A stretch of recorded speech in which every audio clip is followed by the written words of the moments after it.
వి gold trusted gold buyers తాకట్టులో ఉన్న బంగారాన్ని విడిపించి ఈ రోజు ఉన్న మార్కెట్ ధరకే కొనబడును. మరిన్ని వివరాలకు సంప్రదించండి 7771077720. ప్రవీణ్ పగడాల హత్య లేదా అనుమానాస్పద మృతి, దీని మీద చాలా సెన్సేషన్ క్రియేట్ అయింది. పోలీసులు తాత్సర్యం అంటే డిలే టాక్టిక్స్ వల్ల బాగా ప్రజల్లో అనుమానాలు రేకెత్తించబడి మొన్న తెల్లవారు జరిగిన ఆ దేహాన్ని రాజమండ్రి హాస్పిటల్కి షిఫ్ట్ చేసిన తర్వాత నేను 1:30కి గవర్నమెంట్ హాస్పిటల్కి వెళ్ళడం జరిగింది. అక్కడ విషయం కనుక్కున్న తర్వాత మళ్ళీ ఇంటికి వచ్చి సాయంత్రం వెళ్ళాను. ఈ లోపల సీసీ ఫుటేజ్ తెప్పించి ఉంచుతామని పోలీసులు చెప్పడం జరిగింది. ఆ సీసీ ఫుటేజ్ సాయంత్రం 6ంటికి వెళ్ళినప్పుడు నేను చూశాను. దాంట్లో కొవ్వూరు దగ్గర ఆయన ఉన్నట్టుగా బండి మీద ఒక సీసీటీవీ ఫుటేజ్ చూపించారు. దాంట్లో కాల్ ఆల్చి ఒక సిగ్నల్ లైటు వెలుగుతూ ఉంది. రెండో క్లిప్పింగ్ మొదటిసారి చూపించినప్పుడు ఇలాగా పాస్ అయిపోయింది, వెనక నుంచి పొగ వస్తుంది. ఇదేనండి యాక్సిడెంట్, ఇక్కడే పడిపోయారండి, అదే పొగండి అని చెప్తారు. అక్కడ ఉన్న కొంత 2-3 తెలుగుదేశం నాయకులు వెంటనే ఇది యాక్సిడెంటేనండి, 90% క్లియర్గా యాక్సిడెంట్ అని తెలిసిపోతుందని చెప్పి లెగిసిపోయి బయటకు వచ్చి యాక్సిడెంట్ అని ప్రకటించేశారు. దాన్ని వాళ్ళు కుర్రోళ్ళందరూ అక్కడ ఉన్న చాలా కోపంగా ఉన్నారు జనం. వాళ్ళు కొట్టినంత పని చేస్తే ఆయన పారిపోయాడు. నేను క్లియర్గా చూసిన తర్వాత పోలీసులకి చెప్పాను, ఐఎమ్ నాట్ సాటిస్ఫైడ్. ఈ క్లిప్ బట్టి యాక్సిడెంట్ని ఎలా చెప్పగలరు? బండి లేదు, మనిషి లేడు, పొగ కనబడుతుంటే అది యాక్సిడెంట్ అని నేను ఎలా చెప్తాను? ఐఎమ్ వెరీ సారీ, నేను చెప్పనని చెప్తే 2-3 సార్లు బతిలాడడానికి ప్రయత్నించారు. అంత బతిలాడాల్సిన అవసరం పోలీసులకి ఏంటి? యాక్సిడెంట్ అని చెప్పాల్సిన అవసరం ఏంటి?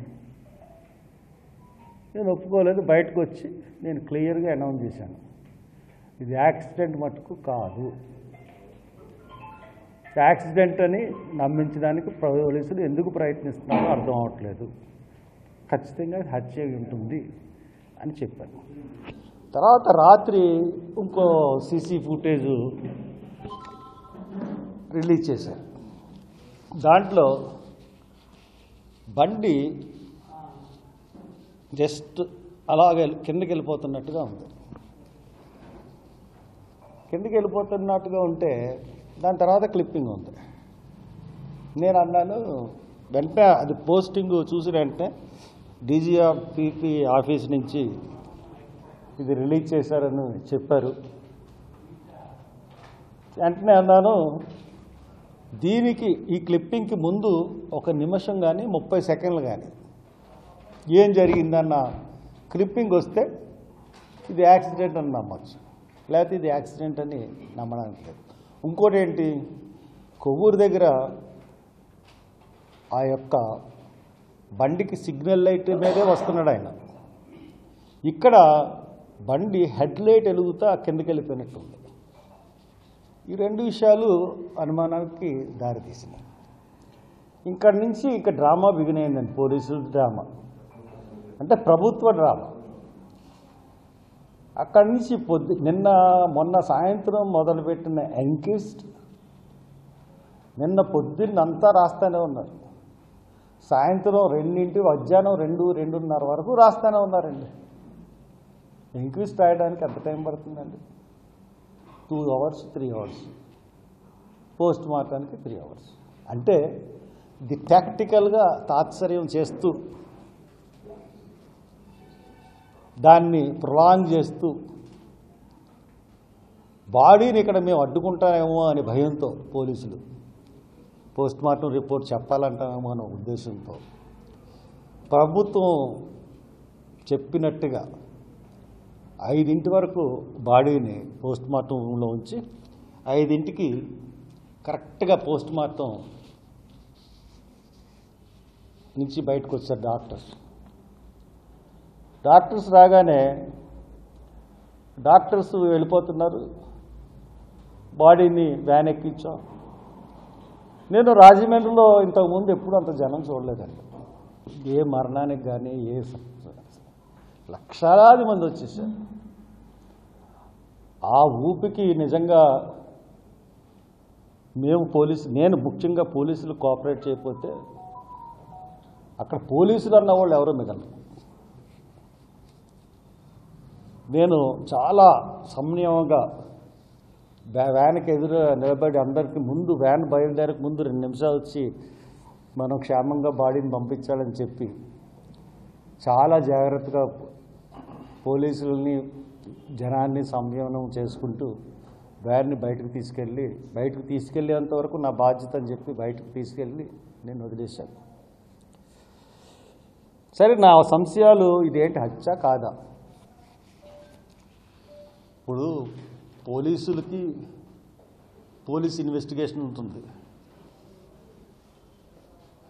జర్నలిస్టుల యొక్క ఇన్వెస్టిగేషన్ ఉంటుంది, నాకు నా సొంత ఇన్వెస్టిగేషన్ కూడా ఉంటుంది. దాని ప్రకారం ఇది బొమ్మాటికి హత్యే.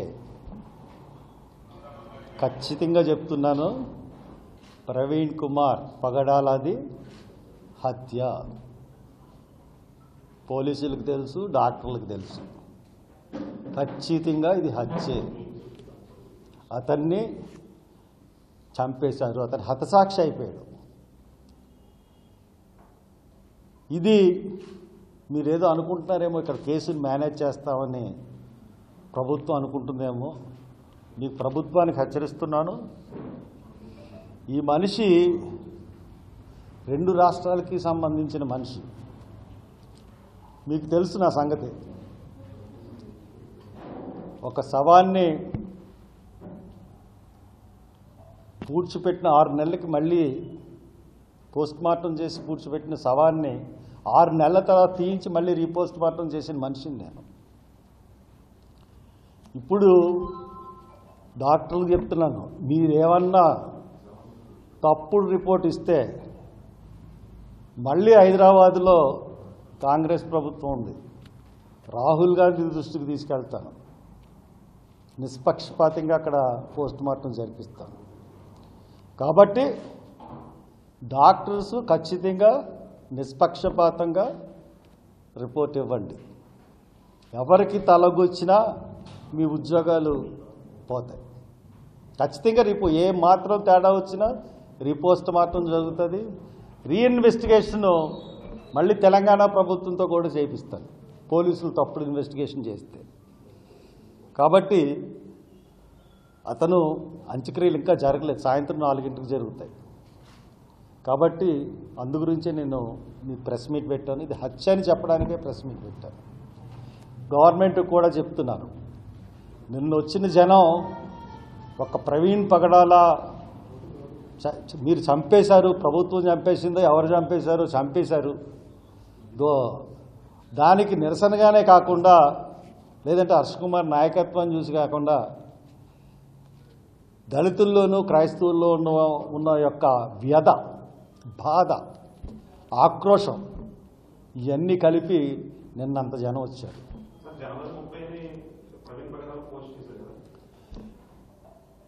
అంత జనం నేను ఎప్పుడు చూడలేదు.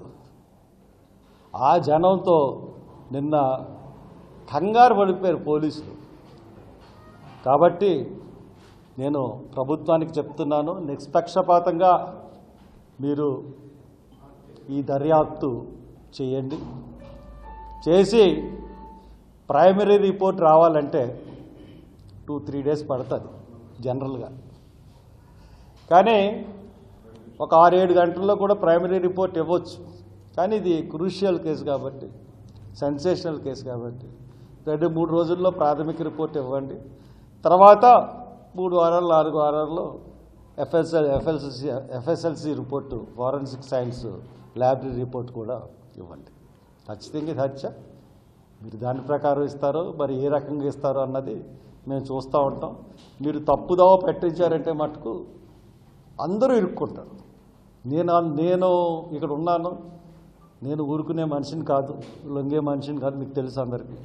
కాబట్టి దాని ప్రకారం ఫాలో అవ్వమని నేను అందరికీ తెలియజేస్తున్నాను. Any questions? షఫియో అతను ఎవరైతే పోస్ట్ పెట్టారో అతను ఇక్కడికి వచ్చి చాలా బాధపడ్డారు. ఇద్దరు ఫ్రెండ్స్. ఎందుకు మరి ఇప్పుడు ఇది అతను చంపాడా లేకపోతే ఇంకోటి చంపారా, ఎవరు చంపారా అన్నది తేల్చవలసింది ఎవరండి? అది హత్య అని నేను చెప్తున్నాను. అది ఎవరు చేశారు? ఉగ్రవాదులు, జిహాద్ అని ఉగ్రవాదులు చేశారా, లేకపోతే మరి ఆయన చాలామంది మీద బైబిల్ గురించి చెప్తూ హిందూ మతోన్మాదులకి కూడా ఆయన టార్గెట్ అయ్యాడు. ఇటు ముస్లిం మతోన్మాదులు ఆయన్ని చంపడానికి ప్రయత్నించారా, హిందూ మతోన్మాదులు ఆయన్ని చంపడానికి ప్రయత్నించారా, లేకపోతే క్రైస్తవుల్లో నేను ఎదిగిపోతున్నాడని చెప్పేసి ఎవరైనా మిషనరీ చేయించాడా అన్నది దర్యాప్తు చేసి తేల్చాల్సింది ప్రభుత్వం. కానీ ఇది హత్య అని నేను చెప్తున్నాను.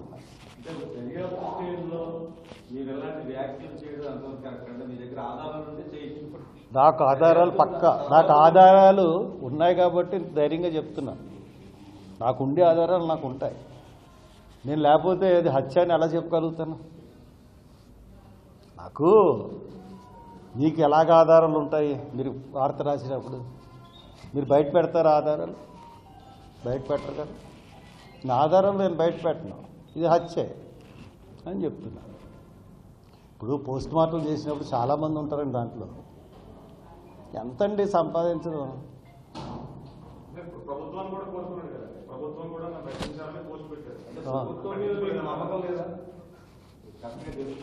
ఈ ప్రభుత్వం మీద అసలు నమ్మకం లేదండి. ఈ కూటమి ప్రభుత్వం మీద అస్సలు నమ్మకం లేదు. దానికి తార్కాణం ఏంటంటే మొన్న May 29 ఈ గవర్నమెంట్ గద్దెనెక్కకముందు May 29 2024లో రాజ్ సంపత్ అని చెప్పి NSCA నేషనల్ కోఆర్డినేటర్ని అతి దారుణంగా హిందూపూర్లో చంపేశారండి. అతి దారుణంగా ముక్కల కింద నరికేశారు. దానికి రాహుల్ గాంధీ కూడా మనుషులు పంపించాడు. చాలా పెద్ద పెద్ద నాయకులు కాంగ్రెస్ నుంచి వచ్చి చేశారు. అతను కేరళలో ఉంటే కేరళ నుంచి పోలీసులు రప్పించి అంచుమించు పోలీసులు అప్పగించి చంపేశారు.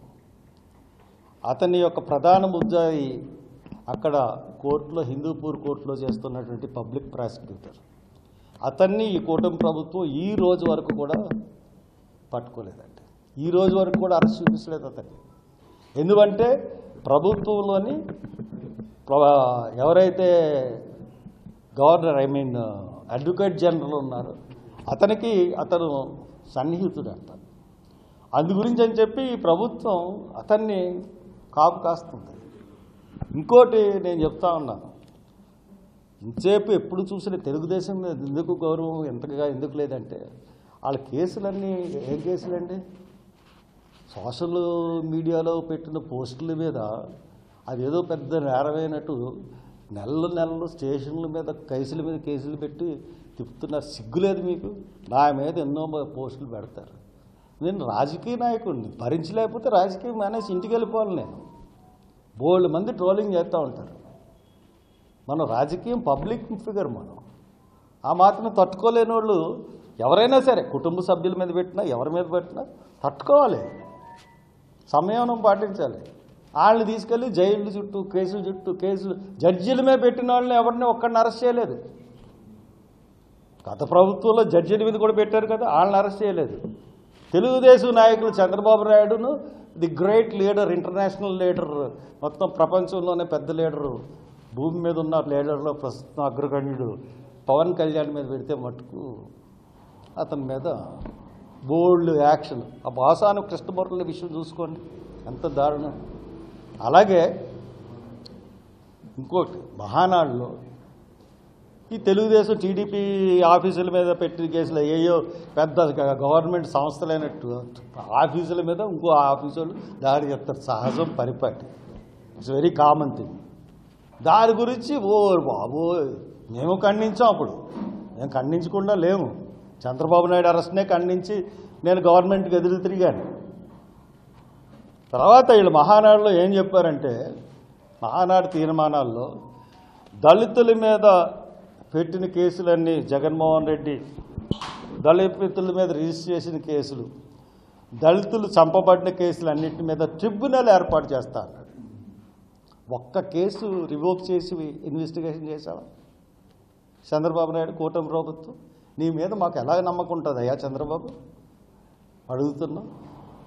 మీకు మా ఒక అయితే ఎస్సీ ప్రోగ్రామ్స్ మేము వెంటనే అధికారంలో 24 గంటల్లోనే ఎస్సీ జగన్ తీసేసిన ప్రోగ్రామ్స్ అన్నీ ప్రకటిస్తాను. ఒకటన్నా ప్రకటించావా?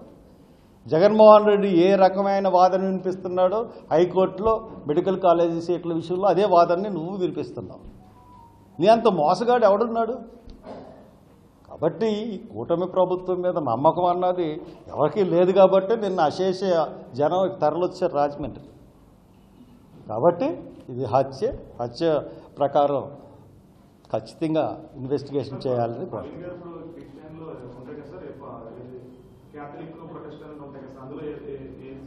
అంటే క్యాథలిక్స్ అన్నవాళ్ళు బయటకు రారండి, వాళ్ళు చర్చెస్లోనే చేస్తారు. మత ప్రచారకులన్నీ కూడా ప్రొటెస్టెంట్సే ఉంటారు. కాబట్టి ప్రొటెస్టెంట్సే ఇప్పుడు మనకి జరుగుతున్న సభలు ఏమైనా ఉన్నాయో మత ప్రచార సభలు అన్నీ కూడా ప్రొటెస్టెంటే జరుపుతారండి.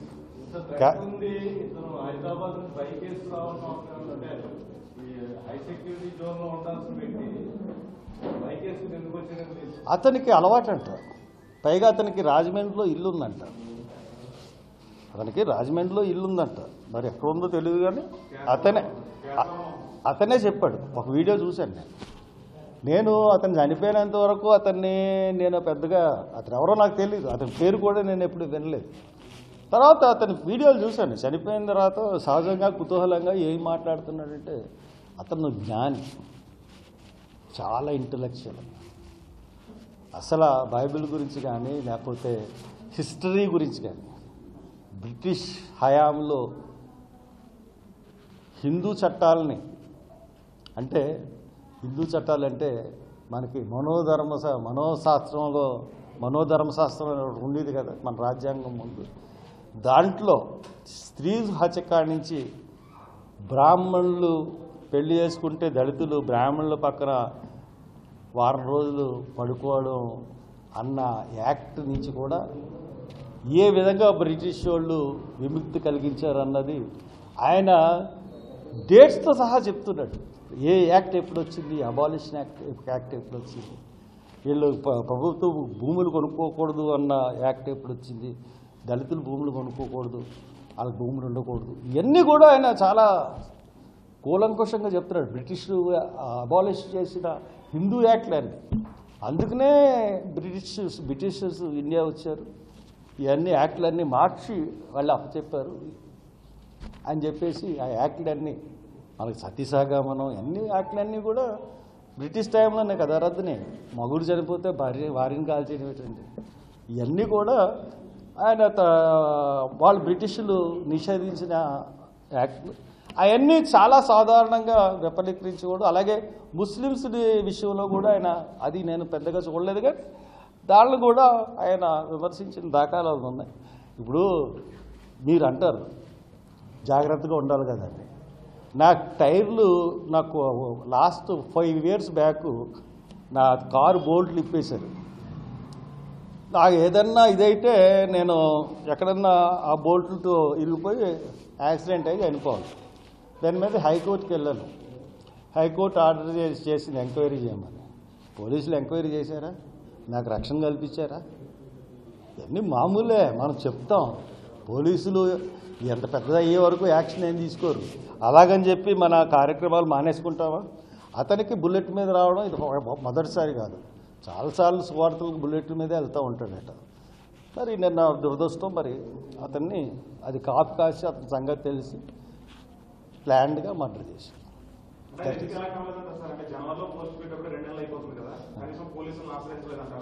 పోలీసులకి మేము చెప్తామండి. పోలీసులకి సోషల్ మీడియాలో వచ్చిన వాటికి ప్రతి వాళ్ళు ఎలా చెప్పేస్తారు? గవర్నమెంట్ ప్రతిదానికి బాధ్యత తీసుకుంటుందా? మొన్న ఎవరు రాజాసింగ్ నాకు థ్రెట్ ఉందన్నాడు. నువ్వు బయటకు వెళ్ళక నీకు 5 గన్మ్యాన్లు ఇచ్చాము, నువ్వు బుల్లెట్ ప్రూఫ్ వాహనంలో బుల్లెట్ ప్రూఫ్ వాహనం ఎక్కడ కొనుక్కుంటాడు? కొన్ని ఉంటాయి. అనుమానం ఏంటి? అది హత్య అని నేను చెప్తుంటే మీరు అనుమానం అనకండి, హత్య. ఏమో చెప్తున్నాను కదా, 3 పేర్లు చెప్పాను నేను. హిందూ హిందూ మతోన్మాదులు కానీ, ముస్లిం మతోన్మాదులు కానీ, క్రైస్తవ మతోన్మాదులు కానీ, 3లో ఎవరన్నా చేయొచ్చు. తెలుగు లేక వారసు లేక క్రిస్టియన్స్ కూడా చేయొచ్చు. బట్ అది హత్య. వాళ్ళు ఎంత టైం పడతారండి? నేను 29th మీటింగ్ పెట్టాను. 29th నాకు రిపోర్ట్ ఇస్తా అన్నారు. ప్రాథమిక హత్య నివేదిక ఇస్తా అన్నారు ఎస్పీ గారు. పైగా నేను పోలీసులతో మాట్లాడుతుంటేనే ఒక ఆఫీసరు దీని తర్వాత ఒక 30 సెకండ్లు ఖచ్చితంగా 30 సెకండ్లు ముందు ఏం జరిగిందంటే అన్నీ మీకు ఇచ్చేసి ఎలాగండి, మాకు ఇన్వెస్టిగేషన్లో మాకు ఉపయోగపడతాయి కదా, మీకు ముందే అలాగ అన్నీ ఇచ్చేయమంటారు అన్నాడు. దాన్ని బట్టి వాళ్ళ దగ్గర ఉందేమో. కాబట్టి ఇది అంత పోలీసులకి తెలుసు అనేసి నా ఉద్దేశం. కరెంట్ పోయింది మనకి.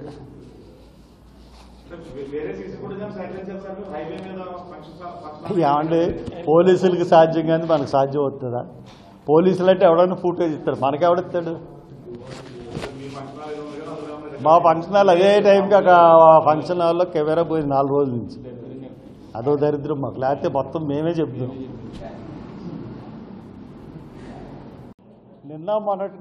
మొన్న సంచలనం రేకెత్తించిన ప్రవీణ్ పగడాల హత్య, అనుమానాస్పద మృతి.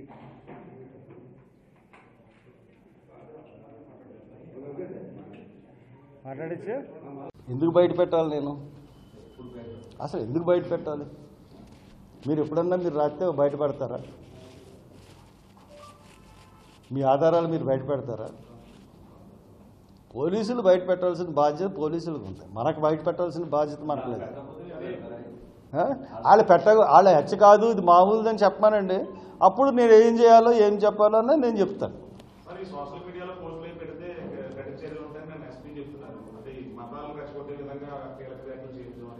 మతాలను రెచ్చగొట్టదు. నిజం చెప్తే మతాలను రెచ్చగొట్టడం అవ్వదు కదా. కీలక ఒక ఇన్సిడెంట్ మీద చెప్తే నేను కానీ నేను లేకపోతే పోలీసులు ఎస్పీ కాదు, అక్కడ అడిషనల్ ఎస్పీలు ఎవరో మిగలరు. నేను సంయమనం పాటించాలి, అందరిని కంట్రోల్ చేయకపోతే నిన్నే ఉండరు అక్కడ. పరిస్థితి అది నిన్న.